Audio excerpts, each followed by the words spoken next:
Karibuni wandugu watazamaji wa channel yetu Mwana Weka TV kwenye kipindi cha siasa ya leo. Siasa leo tunazungumzia siasa, ni kipindi ambacho kinaelimisha raia na wakaaji wote ambao wanakuwa kitufuata kwenye channel yetu ya Mwana Weka TV, ambao wanakuwa ukiendelea pamoja nasi ikiwa ni kwenye platform tunakuwa ni Mwana Weka TV, YouTube Mwana Weka TV, Instagram Mwana Weka TV, TikTok Mwana Weka TV, hata Facebook ni Mwana Weka TV, hata kwenye account X ama Twitter inakuwa ni Mwana Weka TV. Hapo utakuwa umetupata vyema sana zaidi na mubashara kati ya vipindi vyote ambavyo tunakuwa tunawaletea. Mimi kwenye kipindi kila wakati ninavyokuletea siasa leo niite Roger Seko Rafael, na nyuma kamera ni GBM. Na bila kukawia, leo kwenye mada yetu ya leo siasa leo tutazungumzia kuhusu uongozi wa nchi ya Jamhuri ya Kidemokrasia ya Kongo uko je, hali ya siasa iko je, na vile vile tutazungumzia na hali ya siasa inaelekea wapi baada ya kusikia wakandidati wa moja wapo ambao wamegombea kwenye urais, lakini wako wakimsindikiza rais ambaye yuko madarakani Felix Tshisekedi, wao wameanza kujiondoa, na vile vile upinzani wake Moise Katumbi huko je. Na tutakwenda kuzungumzia kidogo, tarudia kidogo, wengine itakuwa ni fununu kidogo, kwanza kujua jinsi mambo ya siasa ilivyoanza wakati wa zama zile za kila rais Joseph Kasabubu, na vile vile hata vile vile waziri wa kwanza Emery Patrice Lumumba ambaye ni kama vile hayati alikuwa mzalendo ambaye alitetea nchi ili ipate kupata uhuru. Na vile vile tutazungumzia kwanza, kwa sababu nakutacha kitabu ambacho niko nacho leo kwenye kipindi cha leo. Nimepata fursa kuwa na katiba ya nchi ambayo kabisa ni kama Biblia kwa wale wa Kristo. Inatakiwa kila wakati kama uko mwananchi usome katiba ya nchi inazungumza nini na sheria ziko je. Na ili tupate kwanza mada yetu ya leo, kwanza bila kukawia, niko na mwaliko wangu ndani ya studio ambaye anaitwa Bwana Ibunga Mark Edouard. Ni kama vile mwananchi na vile vile mwanamemba mwanamemba nasema vile vile useme vile wa mamseto wa raia. Na nitakuzungumzia kidogo, kwanza nitakuzungumzia paragrafu fupi sana ambayo iko katika lugha ya Kifaransa kwenye katiba hii ya nchi, ili ujue kwamba ni jinsi gani katiba ilivyoundwa na iliundwa na wanani na ilikuwa ni wakati gani. Bila kukawia cha kuzungumzia hayo, nikusomea tu kwa muda mfupi tu, sekunde tu 5, ili pate kujua nini ambayo inakuwa kiendelea.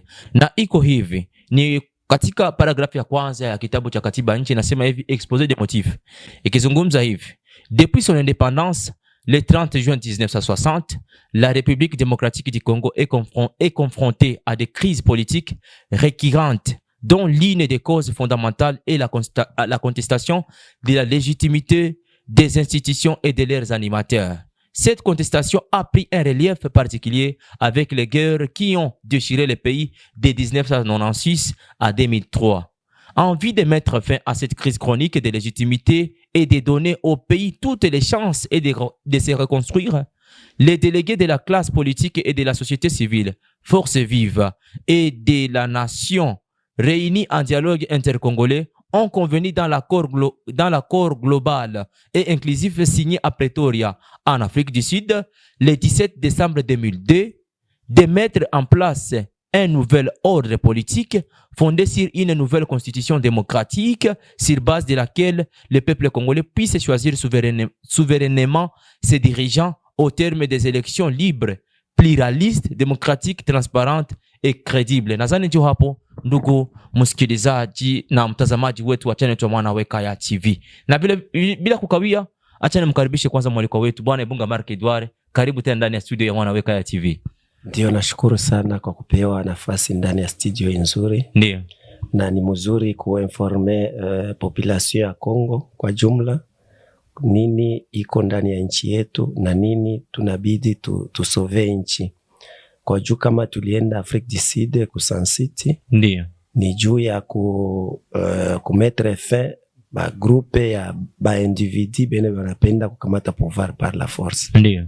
Na njoo kitu ya maana zaidi, na tutaelimisha wananchi nini mwanzo ilikuwa nini na tuko na nini muinchi na banani banapasha kuwa badirija betu, na njoo kitu ya maana zaidi. Asante sana kabisa. Na bila kuanza, uchaguzi umepita wa Desemba 20 mwaka 2023. Rais Felix Tshisekedi ameteuliwa kwa rais wa Jamhuri ya Kidemokrasia ya Kongo na aliprete serment katika mwezi wa kwanza tu kama sijasahau vizuri, na ameanza safari tariki 28-29 kuelekea huko Italia katika mazungumzo ya masome ya Italia Afrika. Na ukumesikilika habari na zilizopo ya kwamba kandidati ambaye alikuwa kimuunga mkono rais Felix Tshisekedi, Vital Kamerhe, ambaye ni anayehusika na bajeti economy bwana Vital Kamerhe, anakuwa kama vile anakuwa na kufungula coalition. Kwa upande wako, sura hiyo ya kila mtu kufungua makoalition yake ya kumuunga mkono rais, inakuwa kama vile ni opposition, ina sura gani kwanza? Sana shukuru journaliste kwa ni swali hiyo swali. Ndio. Me kitu yenye iko ya muhimu, tutajua ke mu Republique Democratique du Congo, tutarudilia hiyo nani swali yako. Ndio. Tuko na pouvoir tatu zenzi na kuaga muinchi. Ndio. Tunakuwa na pouvoir exécutif, na tunakuwa na pouvoir législatif, na tunakuwa na pouvoir judiciaire. Ndio. Muzile ma pouvoir en principe kunapasha kuwa séparation des pouvoirs. Ndio. Kitu nini tuliona sur terrain, kitu gani yenye ilikuwa tunaona hapa pouvoir exécutif, tuko na chef de l'etat na tuko na chef du gouvernement, premier ministre. Nini iko hapa, tuko na ma institution d'appui à la démocratie. Tuko na CENI, tuko na Observatoire National des Droits de l'Homme, tuko na la Haute Autorité des Médias, tuko na la Commission Vérité et Réconciliation, tuko na Commission d'éthique et de la lutte contre la corruption. Njo hii ma institution d'appui à la démocratie. Tunaenda tuko na police et force armée, ile nayo ni kote ingine. Sasa nini ilikuwa pour que tufike kwa ile swali yako? Président de la République, premier ministre, pouvoir exécutif.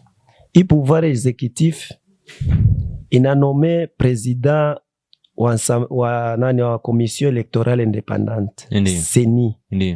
Inatia président wa CENI hapa. Nini maelekezo banawapatia? Elekezo ni moja. Condition ya kwanza, bapitishe huyu président muforme zote, yeye bampitishe comme président de la République. En même temps, banasema ututafutie majorité parlementaire. Déjà, i pouvoir exécutif ilishakuwa na batu deja mu pouvoir législatif. Yani CENI wakati yenye anatoa presidence selogisi alipata maelekezo kwa pouvoir exécutif, na atafanya nguvu yote huyu president amtafutie majorité parlementaire. Uko nasikia? Pouvoir exécutif deja ilishakuwa mu pouvoir législatif, na hii pouvoir législatif tuko na Assemblée nationale na Sénat. Hii Assemblée nationale banakuwaga 500 députés. Kazi yabo ni nini? Kazi ya ba député national ni kuvote masheria na kukontrole gouvernement. Ndio, mashitisho ya gouvernement. Oui, c'est ça. Ndio. Na ba Sénat banakuwaga ni 20 sénateurs. Kazi yabo ni kuvote loi na kuelaborer les projets de nouvelles constitutions. Ndio. Sasa deja aba député national balisha kwa mumikono deja ya haba benye bali batia pouvoir exécutif, njo ilibatia kupitia CENI. Juu ni président de la République njo ananome président wa CENI. Na njo hivyo tunaenda pouvoir judiciaire.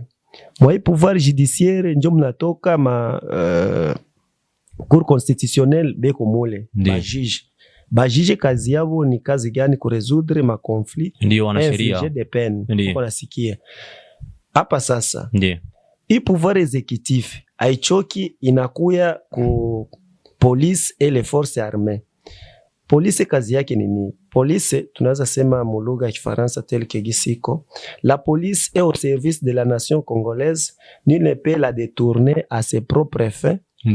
Les forces armées de la République démocratique du Congo ont pour mission de défendre l'intégrité du territoire national contre toute agression extérieure. Hapa banaonesha ki kazi ya police na kazi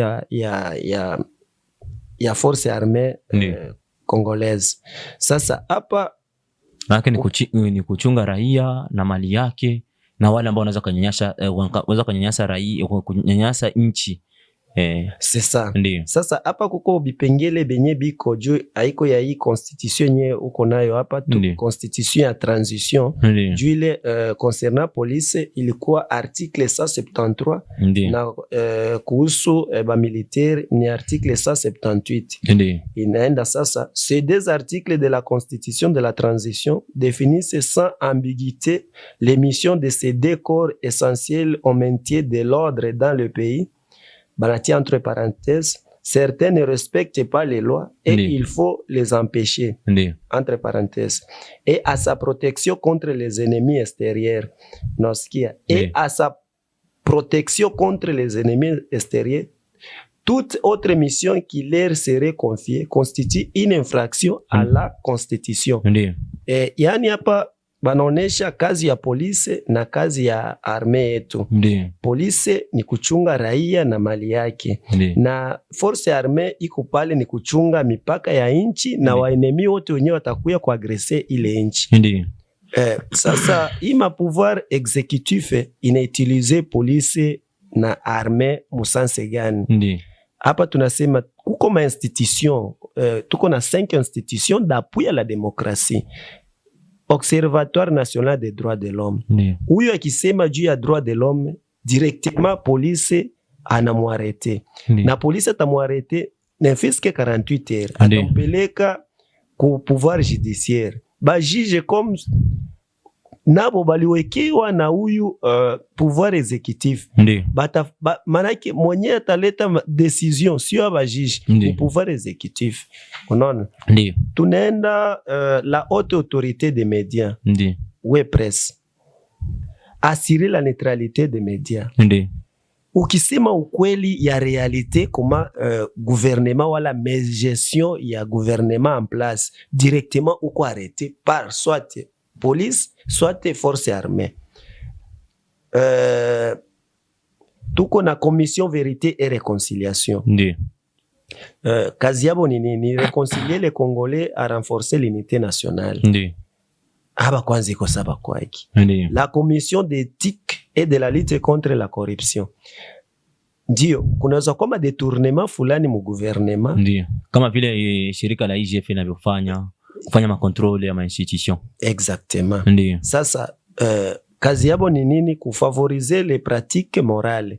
Yani bo wanaweza sema banapeleka huko ku pouvoir judiciaire. Pouvoir judiciaire na gisi beko na indexer ni pouvoir exécutif, soit comme détournement, soit ba ministre ba détourner franga. Après avoir kifika mwa pouvoir judiciaire. Ndiyo. Banatoma injonction kuyulu. Ndiyo. Huku bana décider, aba njo banakuwa ba décider nafasi ya pouvoir judiciaire. Tibasa. Na njo kitu yenye naweza sema ke mu République démocratique du Congo, kama tunapenda ke inchi endelee, kunapasha kuwa réellement séparation de pouvoir. Na kukikuwa séparation de pouvoir itakuwa juu i pouvoir législatif kazi yenye iko ni kukontrole gouvernement. Na wakati yenye kutakuwa separation de pouvoir batapata ile madaraka ya kukontrole gouvernement juu kama gouvernement kuko magestion ni aba njo bata ba député national njo batasaidia aba baende mu direction ya mzuri. Ndio uko nasikia. Na pouvoir judiciaire ndio sheria quelquefois tunaona ke balipatia sana pouvoir exécutif madaraka. Uko nasikia ingelikuwa mzuri i pouvoir judiciaire ba juge bo peki njenge bakona na choisir soit président wa cour constitutionnelle, ingekuwa sa président de la république. Ile vraiment ni violation ya sheria kwa juu ni ma pouvoir ziko nani ziko séparé maki kukwe séparation ya pouvoir. Na njoo hivi aba juge ngi balijikuta beko independant abajidependre na pouvoir ingine inaweza kuwa mzuri. Jua nini aba ba juge ngi balikuwa libre na commission ya seni, commission électorale indépendante. Ndiyo. Hapa kazi yabo ni kugaranti les élections libres et démocratiques. Ndiyo. Unasikia? Sasa na hii commission électorale haingekuwa sema ke paka président de la république njo atoe atoe mtu mwenye atasimamia mu election nani mu commission electorale independante. Non, hii commission electorale independante yo ingeliwakia tu yo peke na bo peke banajiorganize. Ni ma institution zenye zinapasha kuwa zo peke isijidependre na ima pouvoir yenye iko hapa juu. Bo bakikuwa vraiment bo peke banajidependre bo peke, banaorganize byabo bo peke bila kufata ma injonction ya nani ya pouvoir executif, vitu vinaweza kuwa mzuri zaidi, monsieur le journaliste. Na nadhani kuna swali lingine nataka kuuliza. Unasema kwamba askari polisi, wajeshi kazi yao ni kulinda raia na mipaka ya nchi. Kwa nini sasa unakuta wakati mmoja, wakati wa makampeni, wasoda walipelekwa kwa kandidati wa moja kwenda fanya maankete? Kama nitoe mfano tu, Moise Katumbi, kuna askari walikuwa wanafanya security kwa residence ya mtu particulier. Kwa pande wako hiyo ina sura gani kwanza? Ndio, nashukuru kwa hiyo swali, na nilikuwa nachungwa ni swali hiyo. Kitu yenye iko ni nini? Nilisema hii commission electorale independante, malgré we Roger upite na mavaza mingi, meme upite na 90%, wakati ibasha sema fulani ndio atakuwa pale, yani dans 48 heures wili ma resultat yako abata iproklame, bo bata iproklame ule kandida wabo wewe walikuwa na prepare. Sasa kwa nini que residence ya president Moise Katumbi balituma ba militaire kule? C'est ça politique yenye mimi nilisema ki i pouvoir exécutif inatumika pamoja na armée, ni infraction kwa juu ya nini? Kama na utiliser armée ni juu ya kunyamazisha bale ba opposant, malgré que wewe kama ulipita kuko article 64 inasema ki groupe ya batu benye banakamata madaraka par la force banapasha banani. Sasa munaweza fanya ile manifestation comme constitution nasema mfanye ile manifestation, mais ile manifestation bo banautiliser armée, sasa bakishe utiliser ile armée soit ku domicile ya mtu fulani, ile iko deja ni coup d'état yenye iko institutionnel na njoo. Yani hata unaweza kuwa kandida ukishaona kwako banaleta nani force armée kwako, deja wewe ushajisikia c'est comme si hautafanya ni manifestation ni nini. Na ma evenement yenye tunaiona leo mu 2023 na hii 2024 na avant tunaweza sema après tulipata, wakati tunapata independence kulipita meme ma evenement ya hivi wakati yenye Lumumba alikuwa Premier ministre, Kasavubu alikuwa president de la Republique. Nini ilikuwa ni ma scenario yani kwa pande wako wakati wa Lumumba na wakati wa sasa ambapo upinzani watafuta kuonekana kuwa mingi sana kwa Rais Felix Tshisekedi, inafanana, ni sura zimoja zinataka kufanana exactement, na njoo hivyo na le meme maerere zenye Kasavubu alifanya na njoo inakuwa erere zenye president Felix anafanya pour le moment. Kitu gani ilikuwa? Ndio tulikuwa na Kasavubu Joseph, alikuwa president de la Republique.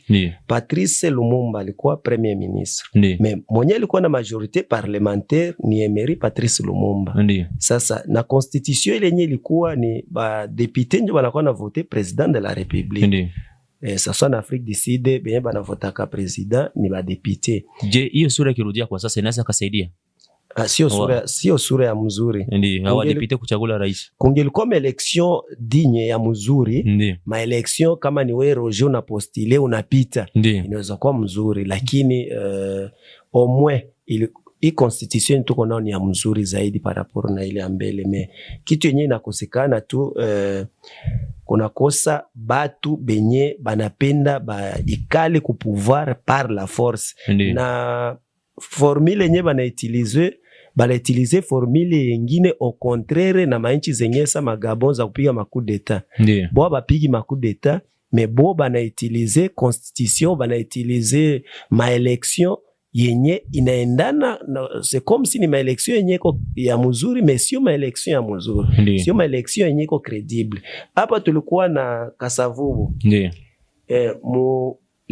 Kasavubu alikuwa reconnu comme président de la République, ilikuwa le 1er juillet 1960, or que Patrice Lumumba alikuwa reconnu le 24 juin 1960.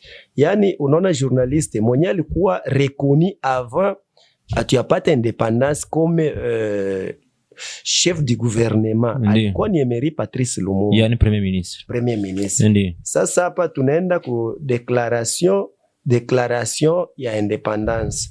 Unaweza soma hapa na utaona koma ile declaration yenye tulipataga ya independance gisi waliandika na benye walisinye na majina ziko pale, me hakuna majina za Kasavubu pale wala sinyatire ya Kasavubu. Kwa tu sinyatire ya premier ministre na ministre wa interieur wa Congo na ministre wa Belgique. Huenda tusome kidogo kwa wasikilizaji watazamaji wetu wa channel yetu Mwanaweka TV. Declaration de l'indépendance ndio hiyo kibarua ambacho kipo kabisa. Nadhani kama unavyokiona hapo mbeleni kwenye kamera ndio hivyo. Le Congo accède ce jour en plein accord et amitié avec la Belgique à l'indépendance et à la souveraineté internationale. Léopoldville le 30 juin 1960. Walio saini kwenye kibarua hichi ilikuwa le premier ministre de Belgique, le premier ministre du Congo, le ministre des affaires étrangères de Belgique, le ministre des affaires étrangères du Congo. Na majina zao zilikuwa hapa kwa sababu walisaini bila majina. Jina zilikuwa kwa chini.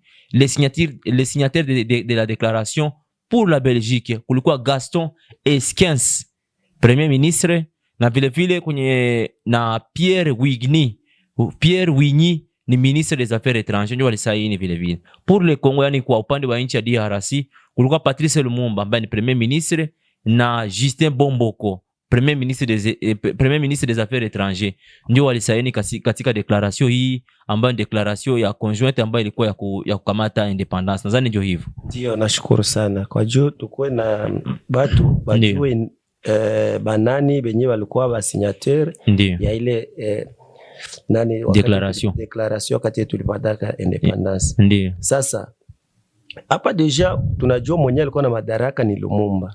Lumumba kwa jinsi alikuwa na majorité parlementaire bakamuvote Kasavubu comme président de la République. Sasa uliuliza sasa bile bebi lipitaga wakati vio wazama za Lumumba na Kasavubu na wakati wa inarudia exactement inarudia. Tunaenda sasa vipi sasa? Hapa Lumumba le 24 juin 1960 premier ministre bakamtoa ilikuwa le 5 septembre 1960.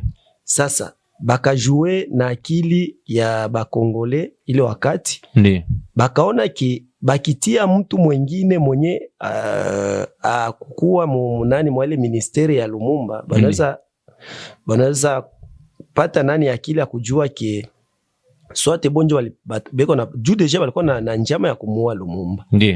Bakaanza utiliser kwanza ba premier ministre balikamata kwanza Joseph Ileo balimtia le 12 septembre 1960. Kisha bakakalkile tena tukimwacha ule banazaona ke juu huyu Joseph Ileo hakuwa kote ya Lumumba, alikuwa ni mtu wa Kasavubu. Bakajue strategie ya kutumikisha ministre mwenye Lumumba alikuwa nani huyu Antoine Kizenga, kwa ministre wa Lumumba, alikuwa parmi ba ministre wake. Bakampatia Antoine Kizenga comme premier ministre. Ilikuwa le 13 décembre 1960. Sasa le 13 décembre 1960 ti akuikala tena kidogo, bakamtia tena nani Joseph Ileo le 27 juillet 1961 na bakamtia tena bakamrudisha tena Antoine Kizenga le 5 août 1961. Deja le 5 août 1961 deja Lumumba wakawa waziri wa kwanza wawili wako wanatumika kwa pamoja. Oui. Joseph Ileo na Antoine Kizenga anawekwa tu kwa sababu ya kufichika sura ya raia, silalamike kwa nini wamemtosha Kizenga na Lumumba ndio alikuwa nafasi ile. Oui, c'est ça. Maki walikuwa napenda banani unaona ile maperiode tena, unaona hapa Cyril Adula bakamtia tena le 2 août 1960 balikuwa na changer tu. Yani banatia huyu jua nini deja hapa deja wakati beko nafanya ile mapermutation batu deja ba compagnon d'élite ya Lumumba deja baishaanza kufanya ma revolte. Saba Pierre Mulele alikuwa ni ministre wa enseignement.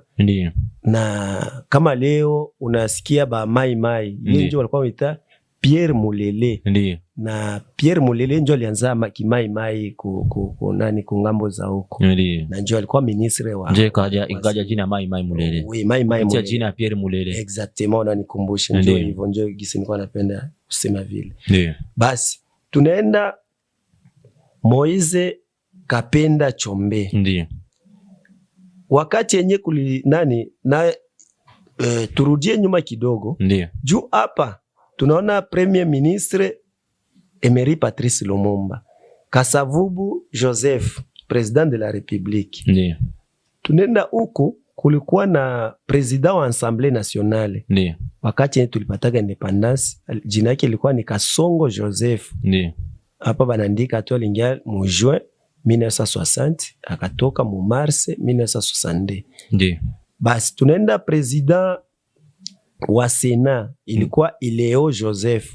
Aliingia mu juin 1960 bakamtoa mu septembre 1961. Unaona batu aba president wa Assemblée Nationale na president wa Sena ni benye balikuwa batu ya Lumumba. Sasa après kumuua Lumumba bakaanza badirisha ba president wa Assemblée Nationale na ba president ya Sena. Kwa juu sa inafika mu 1965 bangalie gisi batenda tena ku maelection uko nasikia.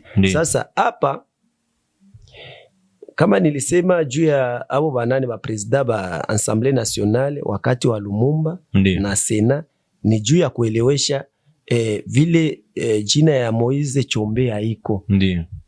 Nini Chombe haukuwa na majorite parlementaire uko nasikia. Sasa yeye naye alikuwa napenda ye president premier ministre Lumumba ampatie nafasi swate akwe president wa Sena. Na njoo alikuwa na souhaité akwe president wa Sena Chombe. Mais hakuwa na majorite parlementaire.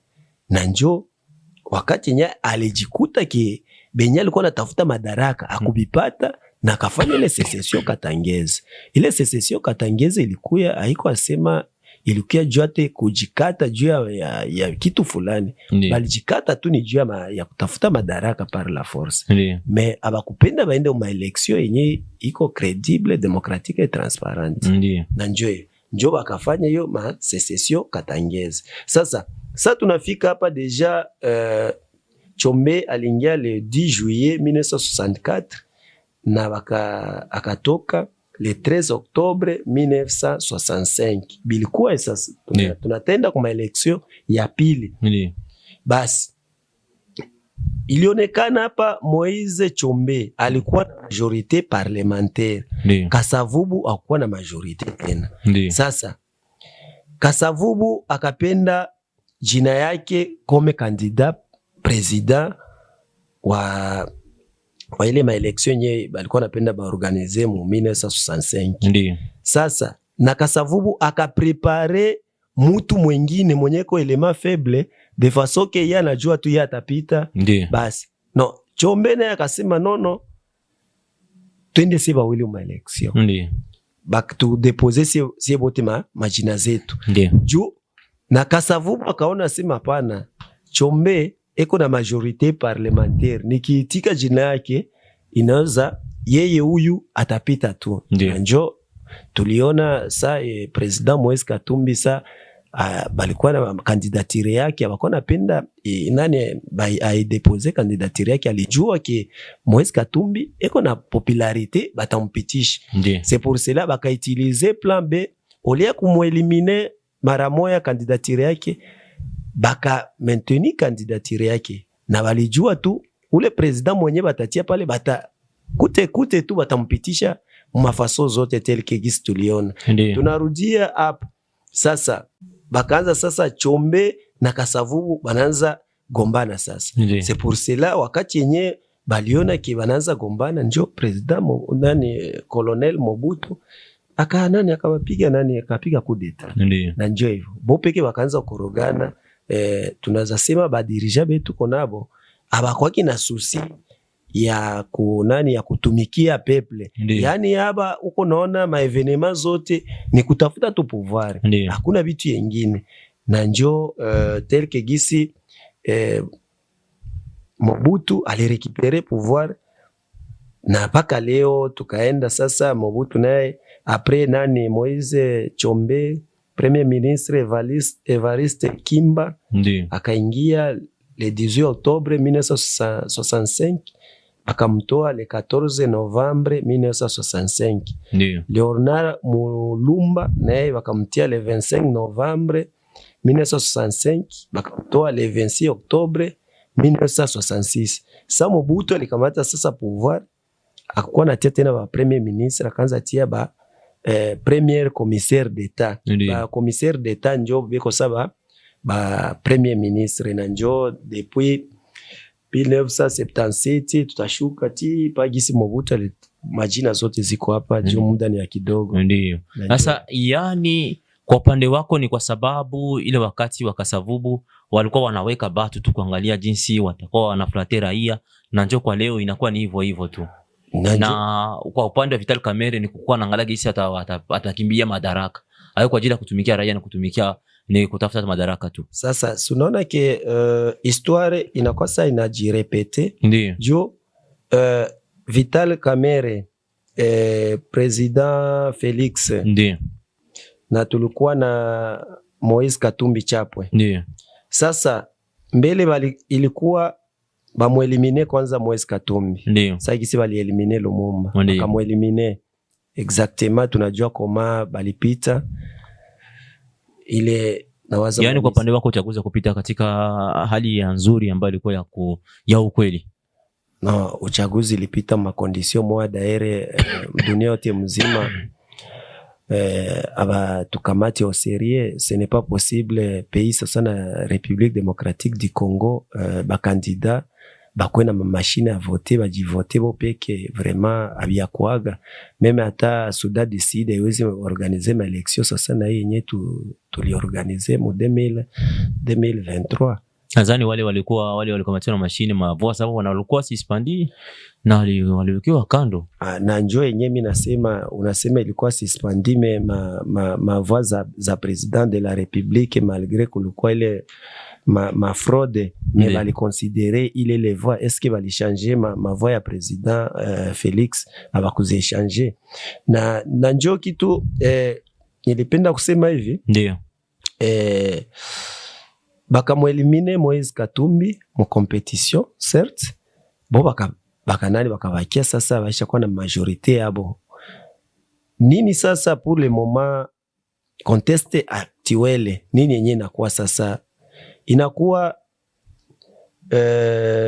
Vital Kamerhe ndiye anaanza tafuta majorité parlementaire pour que apewe nini primature. Uko nasikia? Ndiye kunakuwa ministre sortant Samba Lukonde. Jean-Michel Samba Lukonde. Exactement. Naye kona tafuta naye primature.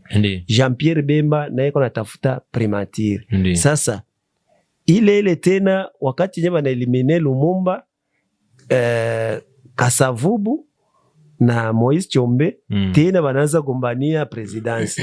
Aba nabo juu wanajua ke madaraka walikamata umavua yenye iko ya mzuri, banaza gombania nini primature. Uko nasikia? Ndio. Na tunaona ke Congo olie y avancer politiquement iko na reculer juu wakati wa Kabila maeleksio yenye ilikuwa ya mzuri. So tunaweza nipoze ma question juu tulianza voter depuis 2006 na leo njo 4e exercice yetu tunafanya ya kuvote ba president de la Republique. Tunaweza sema election yenye ilikuwa ya mzuri, credible, démocratique et transparence. Ni ile tu yenye president sortant Joseph Kabila aliorganiza kan mu 2006.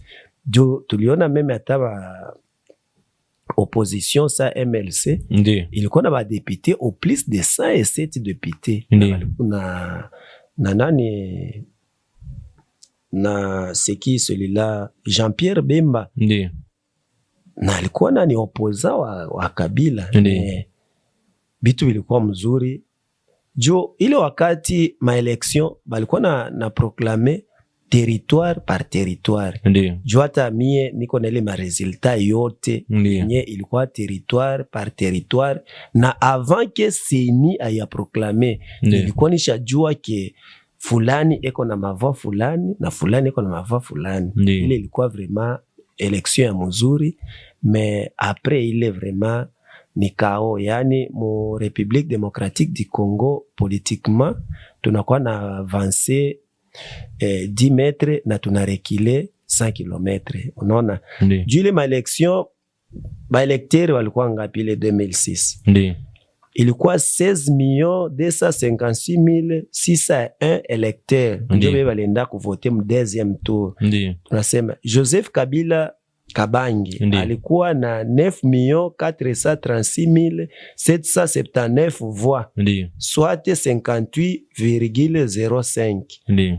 Jean-Pierre Bemba alikuwa na 6,819,822 voix, soit 41,95%. Sasa pour le moment tulihesabia bakandida beba ilikuwa au plus de 26 candidats 2023, Juni 2023 ndio tulivote. Tukaona pourcentage hapo kikalikile inatombe 100%.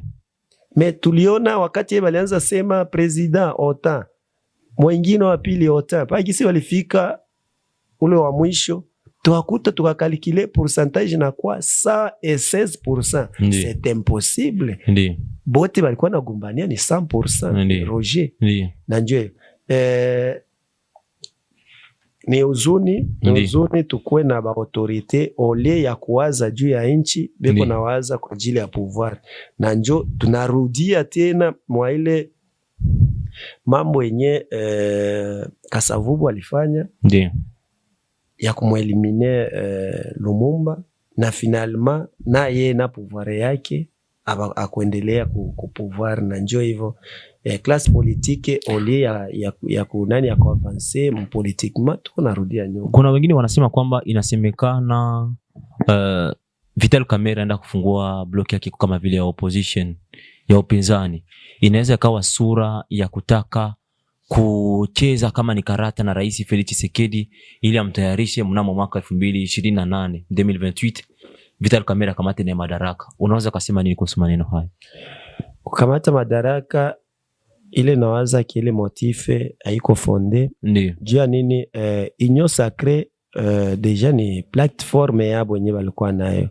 Wakati yenye mulienda kuma election na moko na ile Union Sacrée, bonge baliwakia tu vile deja bisha kwa na majorité parlementaire. Kwa nini moko deja na majorité parlementaire mu platform yenu mufanye tena platform ingine kutafuta majorité parlementaire? Ile vraiment ni ujanja. Ni ujanja wa Vital Kamerhe. Ye olie ya kupenda inchi endelee, c'est comme si ba nani benye beko na tu dirige beko tu ni soif tu ya madaraka. Haiko asema ke ile majorité beko nayo, sasa kwa nini naye atafute majorité ingine? Na njo hivyo ni binajirepete tena bile tu, na kama anapenda ki ba muprepare comme dauphin wake ni politique. Pour le moment président Félix anakuwa na besoin ya opposition. Ulisahau kwa kuniswali juu president sali prete serment alisema opposition ijiprepare pour que itafute chef de file wa opposition. Juu le chef de file wa opposition eko na meme pouvoir comme premier ministre. Uko nasikia na maavantage zote atakuwa nazo. Unasikia Mkichwa deja alishaona ke hawezi tumika bila opposition. Ndiyo. Na mtu anajiopose na nini? Mtu anakuwa anajiopose na magestion soit ya mainstitution yetu tuko nazo. Ndiyo. Na njo mtu anakuwa anajiopose. Mais tuliona depuis mbele ke batu abiko pale juu ya kutumikia raia, biko pale juu ya madaraka, na tutaona tuko pamoja. Haiwezi fika utajua realite yenye itakuwa. Felix hawezi mpatia confiance Vital Kamerhe, nawaza wewe peke unajua, na daire kama limfungula kunaweza kuwa bitu fulani kwa kumtoa mule mprison, nisi hatujui. Ndio. Na niseme kidogo. Ndio. Mwansamble sawa alifungula nani plenere ya hizi masiku mbili. Ulisikia gisi sa Vital Kamerhe aliingia. Ulisikia ba milita ya IDPS gisi walikuwa na mfere milie Vital Kamerhe. Na njoo hivyo. Sasa bo peke walishaona ki Kamerhe haiko tena ngambo yao. Bwana Marco Edouard, wakati wa matokeo ya uchaguzi umetoka, kuna wakandidati mpaka sasa walikuwa wanafanya maandamano, wanasema na protesti kwamba ile matokeo ya uchaguzi yalikuwa sio nzuri. Na wengine wamefanya recours, na hata hapa mjini Uvira kwa siku zilizopita umeona wakandidati wa upinzani wamelongoza mapine, wakaandamana, si hatutaki na inatakiwa kama vile katiba nchi nasema mtu anapaswa kufanya recours korti kuu kwa mji mkuu wa Kinshasa. Lakini kuna mmoja ambao walifanya ma reclamation lakini hawakutaka kujibiwa. Kwa pande wako nadhani kwamba wale wakandidati kweli watakuwa watajikomportia hayo wakati huu unakutanisha kwa kandidati walichaguliwa walishaanza masesio ya parlementaire walishaanza na wanaanza siege. Unaweza kusema nini kwanza kuhusu hii? Ndio banasemaga que c'est la justice qui élève une nation. Ndio. Na kitu yenye iko meme à l'époque ya Kabila kusiege ni kitu yengine. Ndio. Mais kufuata realite tuliona Louise Monga. Ndio. Wakati yenye mavazi yake walipatia mtu mwingine. Alikuwa shafaa karibu ule nani kalikuwa kanikaliva je crois. Ndio Kaliva. Alikuwa shafaa karibu 3 mois mu Assemblée nationale mais walimtoa. Ndio. Na kitu yengine ni uzuni tuseme sa Uvira narudia nyuma juu ya nini? Tunakosa ba député ba kutumikia peuple. Ndio. Uvira tungelipata mtu sawa Simba Dudu Fiston, mtu wa maendeleo. Unadhani mwenyewe anaweza kaweza? Ye mwenyewe no. Ndio. Hawezi ye mwenyewe. Na députation nationale iko composé ni 4 députés. Tungelipata tuseme Simba Dudu. Juu Simba Dudu alikuwa anapita, alikuwa na plus de 9000 voix. Je, wengine hao ambao walipita wataweza kweli? Hiyo ni swali ta répondre. Ndio. Simba Dudu Fiston ku députation nationale alikuwa na plus de 9000 voix. Ndio, 9434 voix. Exactement. Ndio. Na kuchanga na zanani Ladi na Makoti. Ndio. Kwa ensemble pour la République ku députation nationale walikuwa na plus de 13000 voix. Ndio. Ku provinciale Simba Dudu alikuwa na plus de 10000 voix. Kuchanga za Maître Assoumani na wenzetu ba ensemble pour la République balikuwa au-delà ya 16000 voix. Ndio. Sasa kwa justice yenye iko ya mzuri banaweza valider comme ba député. Ndio. Na njoo hivyo. Mais ndio maana nilisema que c'est la justice qui élève une nation. Uko nasikia mais kusiege ile Roger ndio hayakuwa trop tard. Meme anaweza siege hata miezi 6 mais vérité itakuwa ndio vérité tu. Ndio tunapenda maendeleo ikuwe. Tuseme Uvira.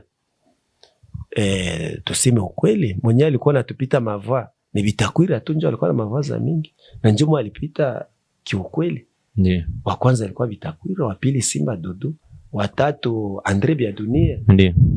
Na njoo hivyo, ce n'est pas possible. Tuseme sasa Simba Dudu alikuwa na 9000 voix. Wa 6000 apite eske asema seye. Ndio. Eske ensemble ilikuwa deja réaliser seye. Huenda wakati wana realize seye wakaangalia siege ngapi ndio mnapata. Na zile siege mnapata huenda ni viongozi wa ile ma regroupement watasema sasa bwana, sisi tunataka mtu mwafasi fulani fasi fulani, wakaona Uvira tuache kwanza tukamate ile nafasi ya Uvira inapitisha mtu fasi fulani. Tutoe mfano, kuna mbunge ambaye alipita hapa kwa sauti za mtu wa Manyema. Je, haiwezi kawa vile na vile kwa Simba Dudu?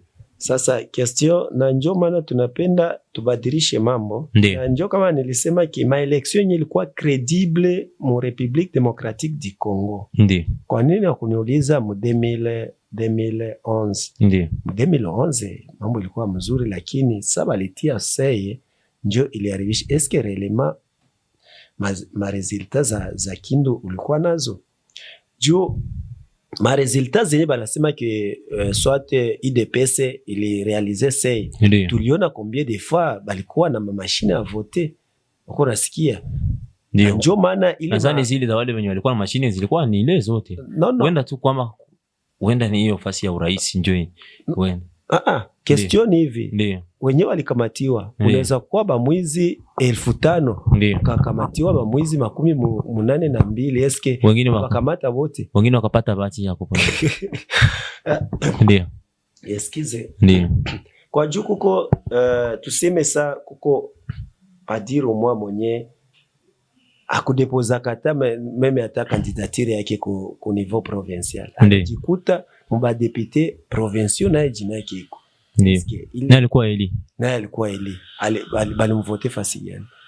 Na njoo kitu yenye iko ke ma election ilikuwa mal organisé. Meme hata nchi ya Sudan du Sud haiwezi organiser ma election sasa na hii. Vraiment c'est pour cela si ba Congolais manchi zingine hawatuheshimu. Kwa jua nini bitu wetu kwa nafanya abiko sérieux. Kama ni Roger li postuler comme président de la République, kama ulipita unapita. Ni competition après miaka 5 tunaingia tena kwa election nyingine. Bwana Ibunga Mark Edward, nakushukuru. Wenda neno lako la mwisho unaweza kusema nini kwa wale wanao tutazama kwenye channel yetu ya Mwana Weka TV? Question yenyewe ninaweza sema kwa kifupi, ndio Mkongo tunapenda kukue separation du pouvoir. Ndio, yani kila kitengo cha serikali kinatumika jinsi inatakiwa kutumika. Ndio. Na neno la pili ninaweza sema ba politicien congolais, ndio wakati yenyewe uko eli par le peuple, tumikia kwanza peuple. Ndio.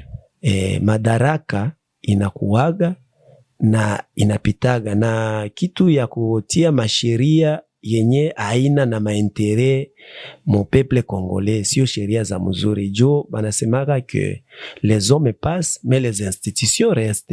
Uko nasikia? Mais c'est pour cela wakati yenye Barack Obama aliendaga Afrique du Sud ku kilio ya Mandela, alisemaga mo Afrique kuko ma institution faible mais les hommes forts. Na njo bebi ko mu Congo ma institution ziko faible mais les hommes forts. Maake ile ma pouvoir exécutif njo inaonekana njo iko kusome ya ma institution zingine, me haiko vile. Kunapasha kuwa vraie separation du pouvoir. Wakati yenye kutakuwa separation du pouvoir binaweza kuwa mzuri.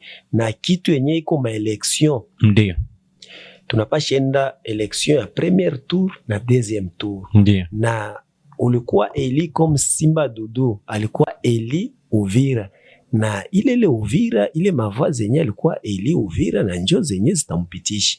Jo hii yenye banasema ke juu ya seye unaona Congo tuko balkanize mafason za mingi. Hakuna barabara, hakuna moyen de communication, hauwezi jua eske ma resultats za Kindu wala ma resultats za Kisangani uko nazo hauna nazo. Ndio wanaweza sema tu kote fulani parti yetu ilipata mavaza mingi hauna na maepreuve na njoo. Lakini wakati yenye sie tulienda kunani tuna soutenir ba candidat betu, na tulikuwa kome ba témoin kuma bureau de vote, sie tuko na manani mavoix zote ze ba témoin zetu walipata au niveau local. Na njoo kama tunasema ke fulani alipita ni kupitia, kama mimi nasema ke honorable Vitakuri alipita juu mavoix zake zote walikuwa naziafishe. Uko nasikia na kama mimi nasema, na hiyo tu njo inaweza saidia République démocratique du Congo ya avancer. Na pour le moment que ba dirigeant banasao mu Congo tunakuwa na kitu gani yenye na déranger peuple congolais? Délestage alimentaire. Ndiyo. Au lieu gouvernement en place iangalie comment gisi ita créer ma industrie wala nani jibaze na nani na agriculture, mais haijibaze na kitu fulani juu ya kusaidia population. Iko na tafuta tu ni pouvoir, mais pouvoir unaweza kuwa nayo, mais bale benyoko natumikia pouvoir ni ya peuple. Mais peuple sasa unaiabandone, sasa unapenda prochainement ule peuple muona unabandone mweko dans les oubliettes, kesho atakuvotea aye na au mkumbuki. Na njoo hivyo vraiment Mkongo tunakuwa na délestage alimentaire, batu manake kula inakuwa kitu yengine, yani mafamille vraiment iko en danger. Mais tunaomba kiva autorité en place bangalie gisi bata créer ma emploi, na ku créer ma emploi haiko asema ke ukamate mutu akwe taxateur, non non. Mu République démocratique du Congo tuko na besoin ya ma industrie yenye nakamata batu ya mingi. Tuko na or noir petrole, banaweza toa ile petrole na banai transformer hapa inaweza kuwa mzuri. Sa gisi walifanya ile agropastoral ya Bukangalonzo, bakitia mplaine de la Rusizi, inaweza alimenter Kongo yote mzima, meme Afrique centrale. Na njoo benye biko pale tunajiopose juu ya gestion ya ba autorité en place, na njoo hivyo. Na njoo kitu neke naweza sema. Nashukuru kwa aliko ndugu. Asante sana Bwana Ibunga Mark Edouard, tunakushukuru tena kwa muda wako. Na ndugu mtazamaji wa channel yetu Mwanaweka TV, kilichokuwa na mwanzo akikosi kuwa na mwisho. Ni hapa ndipo sina budi ya kutamesha kipindi cha siasa leo, ambapo tulikuwa tunazungumzia kuhusu uongozi wa serikali ya Kongo ya DRC kwa sasa huko je, na tumeona vile vile hali ya sasa ya DRC inaelekea wapi, wakati kunaonekana upinzani unaanza kuwa unajiondoa kutafuta primatire katika ngazi za kuongoza nchi ama wazifa kwenye waziri wa kwanza wa nchi. Nadhani nimesikia mengi sana mwaliko wetu tulikuwa na Bwana Ibunga Mark Edouard, amekupa hata story nzuri sana ambapo umesikia tangu wa kina Rais Joseph Kasavubu, vile vile hata Hero National Bwana Emery Patrice Lumumba, umesikia story hiyo na wakati walikuwa wanachagua kivipi. Umesikia hata vile vile swala ambao fupi ambao nimekuanzia hapa ambao ni katiba nchi na kuzungumza, na natakia kama mwananchi kuwa nasoma kila wakati katiba nchi, ujue nchi inavyoendelea na sheria gani ambazo wewe kama vile mwananchi uko nazo, wasiwa na kuonea, ujue niko mwananchi yangu natakiwa kufanya nini na nini sitakiwi kufanya. Nadhani ndio hayo mengi sana. Mimi ni mtangazaji wako ambaye nakuletea kipindi cha siasa leo. Mimi naitwa Roger Seko Rafael, nyuma kamera ni GBM. Kila wakati na kuomba endelea pamoja nasi, usikose kushare ama kujiabone na kusubscribe kwenye channel yetu ya Mwanaweka TV, ikiwa kwenye Facebook, Instagram, TikTok hata Facebook. Unaklik tunaandika Mwanaweka TV, utatupata vipindi vyetu hata siasa leo na vingine vipindi kadhaa. Endelea pamoja nasi na kushukuru kwa muda wako.